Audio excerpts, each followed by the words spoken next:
नमस्ते, जेडिक्स हिंदी में आपका स्वागत है। I'm teacher Joe and today I'm going to take you through section A1 which is language use which makes extensive use of Hindi vocabulary words for your P4 exam practice. इस video में मैं आपको कुछ प्रश्न करवाऊंगी जो section A1 में दिए जाते हैं। इसके अंदर वोकैबुलरी बहुत अच्छी होना ज़रूरी है।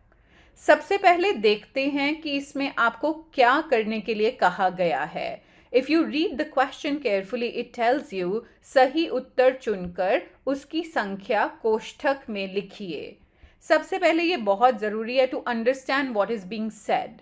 सो संख्या का मतलब होता है नंबर, कोष्ठक का मतलब होता है brackets. So you are always given these brackets in front of the questions and this is an MCQ multiple choice questions. आपको आंसर आंसर चूज करके उसका नंबर यहाँ ब्रैकेट के अंदर लिखना होता है।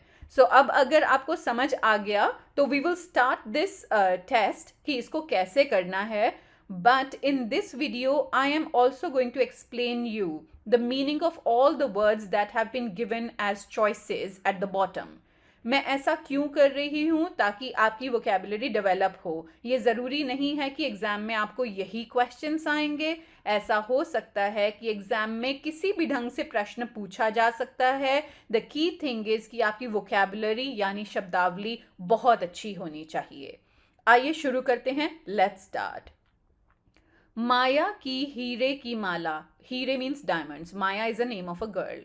हीरे की माला रोशनी में मीन्स इन द लाइट डैश रही थी। So what happens to the diamonds when you put light on them? The answer is they shine, right. अब हम देखते हैं हमारे पास चॉइसेस क्या हैं। टूट, टूट मीन्स टू ब्रेक। काली लग means to look black. Kali is black. Lagna means to look or to when you feel something, that is called lagna. But when it is used with color, we say, oh, it looks black. और अगला word है लटक, लटक means hanging. और चौथा word है चमक, चमक मीन्स शाइन। सो हमको क्या लगता है कि यहाँ पे क्या आंसर आएगा? मैंने अभी बताया था कि अगर आप इसको ट्रांसलेट करेंगे अपने माइंड में तो the answer is shine. So clearly हमारा आंसर है चमक। अब हम इसको एक बार यहाँ पर रख करके देखते हैं। माया की हीरे की माला रोशनी में चमक रही थी। So Maya's diamond necklace was shining in the light. अब हम इसका आंसर जो है नंबर 4 यहाँ पर लिख देंगे कि हमारा करेक्ट आंसर है नंबर 4। सो ये हमारा राइट आंसर है। अगला प्रश्न करते हैं।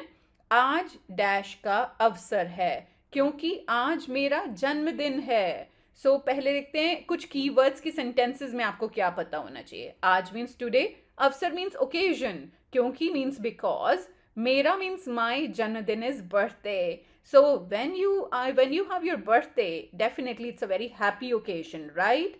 So you can sense it that they're talking about some happy day or happy occasion. So अब हम देखते हैं कि choices क्या दी गई हैं। सुंदर means beautiful, खुशी means happy, भयानक means scary और horrifying, and दुख means sad. So अब हमारा आंसर बहुत क्लियर है। हैप्पी means खुशी। सो हम लिखेंगे आज खुशी का अवसर है क्योंकि आज मेरा जन्मदिन है। एंड रिमेंबर, इसके साथ साथ मैं आपको कुछ मैस्कुलिन फेमिनिन क्लासिफिकेशन भी दे दूंगी क्योंकि ये बहुत हेल्पफुल होती हैं आपकी वर्ब कॉन्जुगेशन में और आपके ग्रामर स्ट्रक्चर को ठीक करने में। सो अवसर, remember, is a masculine word, ठीक है। और इसी ढंग से रोशनी इज अ फेमिनिन वर्ड, माला is also a feminine word. So ध्यान रखिए इन वर्ड्स को, इनको नोट करते रहिए अपने साथ साथ। अगला प्रश्न है। जब डैश तोते ने पर्यटकों को नमस्ते कहा तब वे बहुत खुश हुए।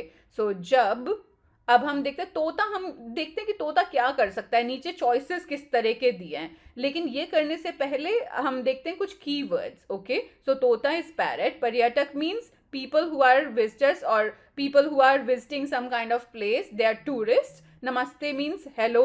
So when the parrot said hello to the tourists, तब वे बहुत खुश हुए, they became very happy. So how do you think a parrot says hello to everyone? Because parrots are talking parrots, right? They can talk. Let's see the options. भौंकने वाला, भौंकने वाला means somebody who can bark.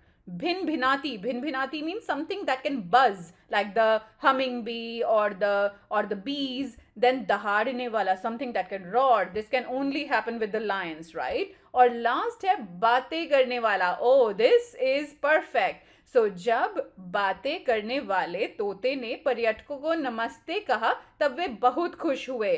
So our answer is बातें करने वाला तोता. That means the talking parrot.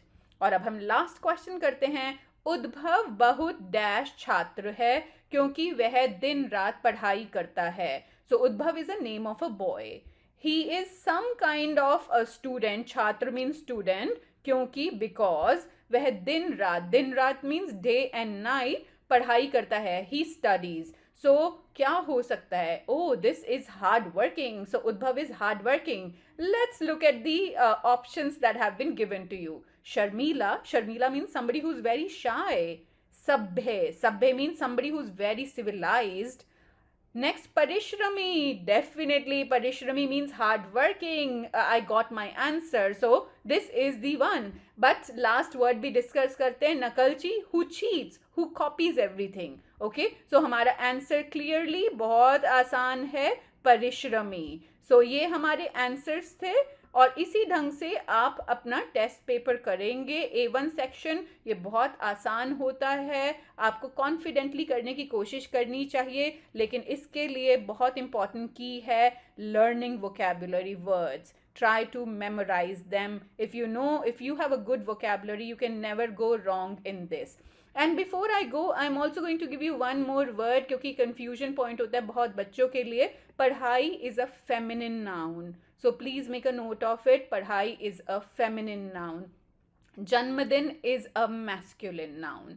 सो अपनी एक notebook बना लीजिए, वहां पर आपको ये फेमिनिन और मैस्कुलिन क्लासिफिकेशन जरूर लिखनी चाहिए. Other than building the vocabulary, remember in Hindi all the inanimate objects means the non-living things can be classified into masculine or feminine nouns.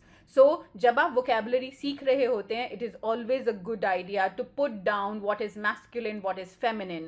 That really helps in your grammar, Hindi grammar. आप कम से कम गलतियां करेंगे हिंदी व्याकरण के अंदर. So with this I end my session. I will bring in more test practices. I hope you really enjoyed it. So don't forget to like, share and subscribe. And if you are looking for online Hindi lessons, don't forget to get in touch with Teacher Joe. My number is given at the bottom of this sheet. So do write in and we will be happy to take you on board. Bye.